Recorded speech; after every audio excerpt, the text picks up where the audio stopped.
ప్రియమైన దేవుని బిడ్డలారా, మన దేవుడు మాట ఇచ్చి తప్పిపోయేవాడు కాదు. బైబిల్లో రాయబడినట్లు నమ్ముట నీ వలనైతే నమ్మువానికి సమస్తమును సాధ్యమే. మార్కు సువార్త 9:23లో మీరు ఏ సమస్యతో ఈరోజు ఈ సందేశాన్ని చదువుతున్నారో నాకు తెలియదు, కానీ సమస్తమును సృష్టించిన దేవునికి మీ కన్నీరు తెలుసు.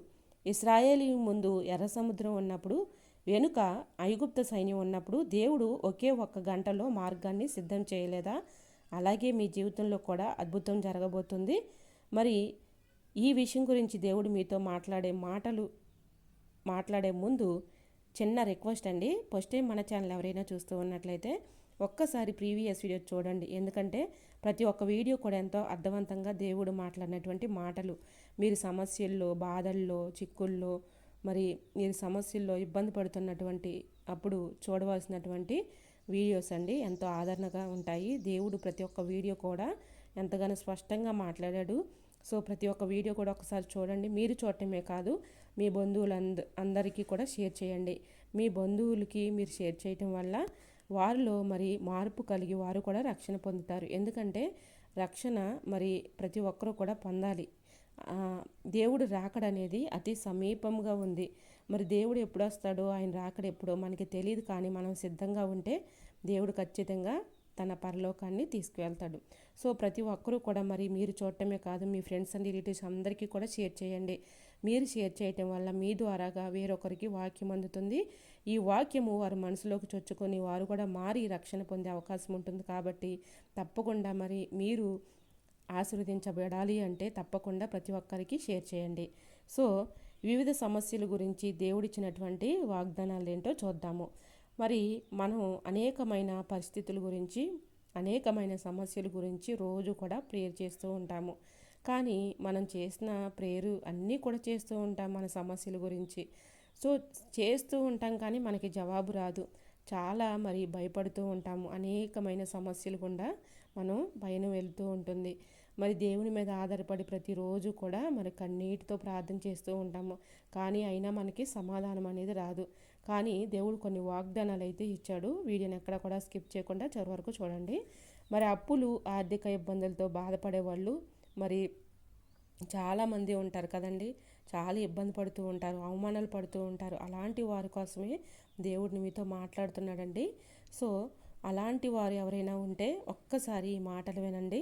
నా దేవుడు తన ఐశ్వర్యము చొప్పున క్రీస్తు యేసునందు మహిమలో మీ ప్రతి అవసరమును కూడా తీరుస్తాడు. మరి ఫిలిప్పీలకు రాసిన పత్రిక 4:19 దేవుడు అంటున్నాడు, నా దేవుడు తన ఐశ్వర్యము చొప్పున క్రీస్తు యేసునందు మహిమలో మీ ప్రతి అవసరమును కూడా తీరుస్తాడు. మీరు ఎలాంటి విషయం గురించి అయితే దేవుని ప్రార్థిస్తున్నారో, ఏ అవసరం గురించి అయితే ప్రార్థిస్తున్నారో, ఏ సమస్య గురించి అయితే ప్రార్థిస్తున్నారో దేవుడు మీతోనే మాట్లాడుతున్నాడు. ప్రతి అవసరమును కూడా నేను తీరుస్తానని మీకు వాగ్దానం చేస్తున్నాడు. సో మీరు నమ్మిక, విశ్వాసం కోల్పోకుండా ప్రార్థించండి. మీ అవసరతలన్నీ తీర్చి దేవుడు మీకు మేలు చేయబోతున్నాడు. మీరే కమెంట్ చేస్తారనమాట, దేవుడు నాకు ఈ మేలు చేస్తాడని సాక్ష్యం ఇస్తారు. అంత చక్కగా దేవుడి మాటలు ఉన్నాయి. సో వీడియోని ఎక్కడ కూడా స్కిప్ చేయకుండా చివరి వరకు చూడండి. ఇంకా రెండవదిగా ఉద్యోగము అండ్ ప్రమోషను. మరి నీ పనుల భారము యెహోవా మీద ఉంచము, అప్పుడు నీ ఉద్దేశములు సఫలమగును. నువ్వు ఉద్యోగం గురించి ఎన్నో ప్రయత్నాలు చేసావా? మరి అలసిపోయి ఉన్నావా? అయితే దేవుడు నీతోనే మాట్లాడుతున్నాడు. మరి నువ్వు ఉద్యోగం రావట్లేదని నువ్వు అనుకుంటున్నావు, కానీ సరైన సమయానికి సరైన విషయంలో దేవుడు నీకు ఉద్యోగం ఇవ్వబోతున్నాడు. సో నీ పనుల భారము యెహోవా మీద ఉంచము, అప్పుడు నీ ఉద్దేశములు సఫలమగును. సామెతల గ్రంథము 16:3 నీ పనుల భారము యెహోవా మీద ఉంచము, అప్పుడు నీ ఉద్దేశములు సఫలపరుస్తానని దేవుడు వాగ్దానం ఇస్తున్నాడు.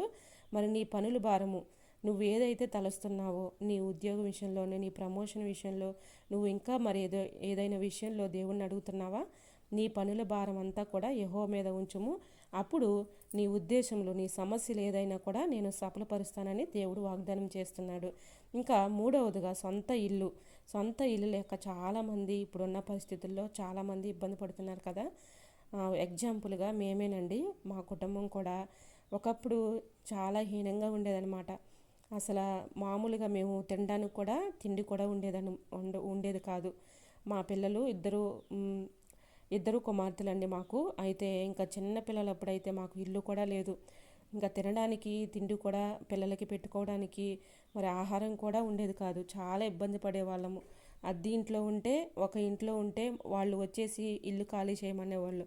మళ్ళీ వేరే ఇంట్లోకి వెళ్ళేవాళ్ళం. మళ్ళీ ఆ ఇల్లు ఖాళీ చేయమనేవాళ్ళు. చాలా ఇబ్బందులు పడుతూ ఉండేవాళ్ళం అండి. ఇంకా ఆ సొంత ఇల్లు గురించి నాకు నిజంగా నేను అనుభవించానండి. నేను మీకు సాక్షి రూపంలో చెప్తున్నాను, అంటే మీకు ఎగ్జాంపుల్గా షార్ట్ కట్లో చెప్తున్నాను అనమాట. సో సొంత ఇల్లు లేక చాలా ఇబ్బందులు పాలై ఉన్న వాళ్ళు చాలామంది ఉంటారండి. సపోజ్ మా కుటుంబమే అన్ని ఇబ్బందులు పడిందనమాట. సో సొంత ఇల్లు కోసం, సొంత ఇల్లు కట్టుకోవాలని మరి ఆశ అందరికీ ఉంటుంది కదా. సో అలాంటి వాళ్ళు దేవుడు చెప్తున్నాడు, యెషయా గ్రంథము 32 అధ్యాయము 18వ వచనము, నా ప్రజలు క్షేమకరమైన నివాసములోను నిర్భయమైన స్థలముల్లోనూ విశ్రాంతికరమైన చోట్లను నివసించెదరు.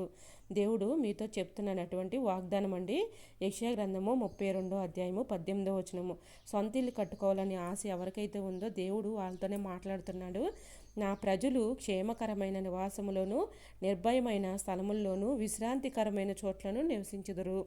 సో దేవుడు తప్పకుండా సొంత ఇల్లు ఇస్తాడని విశ్వాసంతో ప్రార్థించండి. దేవుడు తప్పకుండా మీకు సొంత ఇల్లు ఇస్తాడు. మీరు సాక్ష్యం చెప్తారు కూడా. ఇంకా 4వదిగా గర్భఫలం అండి. కుమారులు యెహోవా ఇచ్చు అనుగ్రహించు స్వాస్థ్యము, గర్భఫలము ఆయన ఇచ్చే బహుమానము. కీర్తన గ్రంథము 127వ కీర్తన 3వ వచనంలో, కుమారులు యెహోవా అనుగ్రహించు స్వాస్థ్యము, గర్భఫలము ఆయన ఇచ్చే బహుమానము. దేవుడు మరి మనం నమ్ముకున్న దేవుడు మనల్ని విడిచిపెట్టే దేవుడు కాదండి.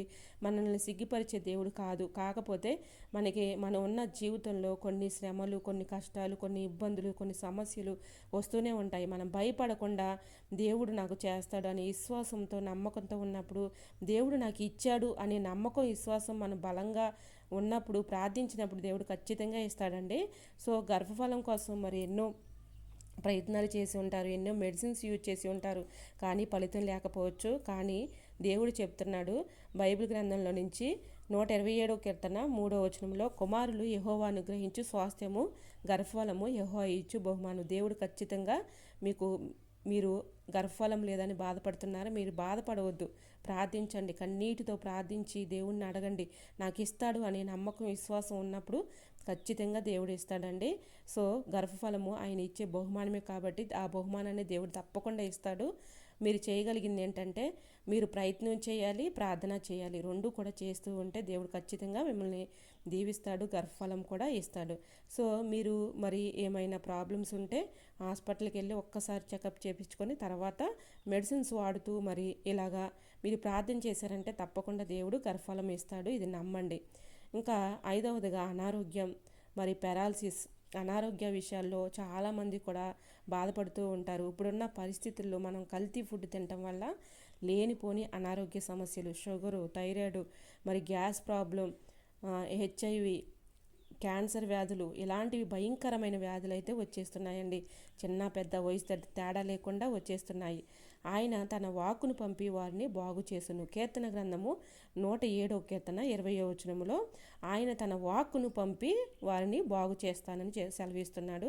దేవుడు తప్పకుండా బాగు చేస్తాడు. స్వస్థపరిచే యెహోవాను నేనే అని సెలవిచ్చిన దేవుడు ఎందుకు స్వస్థపరచడు?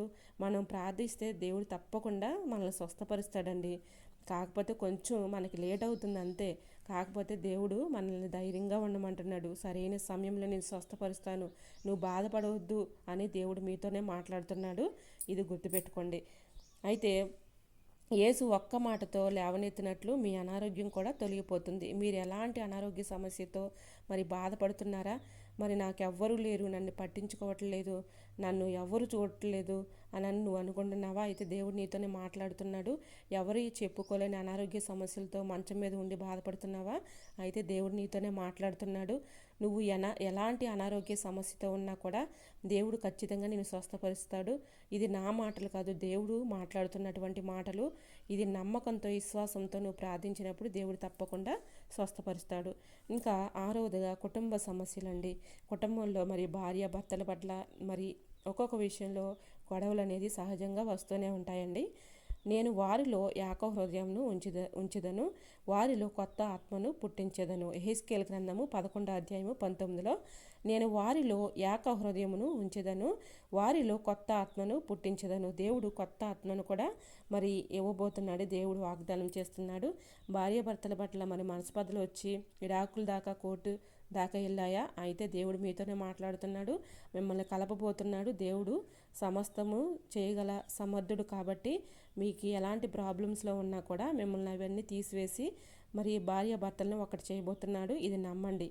ఇంకా 7వదిగా విదేశీ ప్రయాణాలు అంటే పిల్లల చదువుల కోసం విదేశీ ప్రయాణాలు అంటే ఇతర దేశాలు వెళ్ళాలనే ఆలోచన కలిగి ఉన్న వాళ్ళు దేవుడు చెప్తున్న వాగ్దానం ఏంటంటే యెహోషువ గ్రంథము 1వ అధ్యాయము 9వ వచనంలో నువ్వు వెళ్ళు ప్రతి స్థలమున నీ దేవుడైన యెహోవా నీకు తోడై ఉండెను. మరి దేవుడు మరి నీకు తోడై ఉంటానని సెలవిస్తున్నాడండి. మీరు మరి ఇతర రాష్ట్రాలు ఇతర దేశాల గురించి పిల్లల్ని లేక మీరే వెళ్ళాలని ఆలోచన కలిగి ఉన్నారా? అయితే మీరు ప్రార్థించండి. మీరు వెళ్ళు ప్రతి స్థలంలో కూడా నేను నీకు తోడై ఉంటానని దేవుడు వాగ్దానం చేస్తున్నాడు. తప్పకుండా మీరు ప్రార్థించండి, ప్రయత్నం చేయండి. దేవుడు ఖచ్చితంగా మీకు దీవిస్తాడు, మీ కుటుంబాలని ఆశీర్వదిస్తాడు. సో మరి చిన్న ప్రార్థన అయితే మరి ప్రార్థన కాదు సారీ ఒక స్టోరీ అయితే చెప్పబోతున్నానండి. వీడియోని ఎక్కడ కూడా స్కిప్ చేయకుండా చివరి వరకు చూడండి. బైబిల్లో హన్నమ్మ గురించి అందరికీ తెలిసిందే కదా. అన్న జీవితాన్ని ఒక్కసారి చూడండి. ఆమెకు పిల్లలు లేరని సమాజం ఎగతాళి చేసింది. కుటుంబంలో ఎంతో వేదన అనుభవించింది. ఏళ్ల తరబడి ఆమె ప్రార్థిస్తూనే ఉంది. కానీ ఒకరోజు దేవుని మందిరంలో ఆమె కన్నీరు కార్చి పూర్ణ హృదయంతో నమ్మినప్పుడు ఆ క్షణమే దేవుడు ఆమె ప్రార్థన అంగీకరించాడు. యాజకుడైన ఏలీ ద్వారా సమాధానముగా వెళ్ళుము అనే మాట రాగానే ఆమె ముఖము మరి ఎన్నడూ విచారంగా లేదు. ఆమె నమ్మునట్లుగానే దేవుడు ఆమెకు సమూయేలునిచ్చి గొప్పగా దీవించాడు. మీ విషయంలో కూడా ఆ గడియ ఇప్పుడే కావచ్చు. మరి కళ్ళు మూసుకొని ప్రార్థనలో ఏకీభవించండి. దేవుడు ఖచ్చితంగా మీకు మేలు చేస్తాడు. ప్రార్థన. పరిశుద్ధుడైన మా తండ్రి, ప్రేమ కలిగిన మా తండ్రి, ఈ సందేశాన్ని చదువుతున్న నీ బిడ్డలను బట్టి వందనాలు. ప్రభువా, అప్పులు బాధల్లో ఉన్న వారికి మార్గాలు తెరవండి అయ్యా. ఉద్యోగం లేక ప్రమోషన్ రాక వేచి చూస్తున్న వారిని దీవించండి ప్రభువా. గర్భఫలం లేని వారికి అద్భుతం చేయండి ప్రభువా. అనారోగ్యంతో ముఖ్యంగా పక్షవాతంతో బాధపడుతున్న వారికి నీ స్పర్శను దయచేసి ఇప్పుడే స్వస్థతనివ్వండి ప్రభువా. భార్యాభర్తల మధ్య ఉన్న గొడవలను తీర్చి సమాధానం దయచేయండి అయ్యా. పిల్లల చదువుల్లో తోడుండండి అయ్యా. విదేశాలకు వెళ్ళాలనుకునే వారి ఆటంకాలని తొలగించండి. ప్రతి ఒక్కరి ఆత్మీయ జీవితం వృద్ధి చెందేలా నీ ఆత్మను కొమ్మరించండి ప్రభువా. ఈ గంటలోనే నీ అద్భుత కార్యాలని వారు చూచుదురుగా కానీ యేసు నామంలో అడుగుచున్నాను తండ్రి, ఆమెన్. మరి దేవుడు మీ ప్రార్థన విన్నాడు. ధైర్యంగా ఉండండి. మీ కళ్ళ ముందే అద్భుతాలు జరగబోతున్నాయి. ఈ సందేశం ఎవరికైతే అవసరమో వారితో మరి పంచుకోండి. దేవుని మహిమను చూడండి.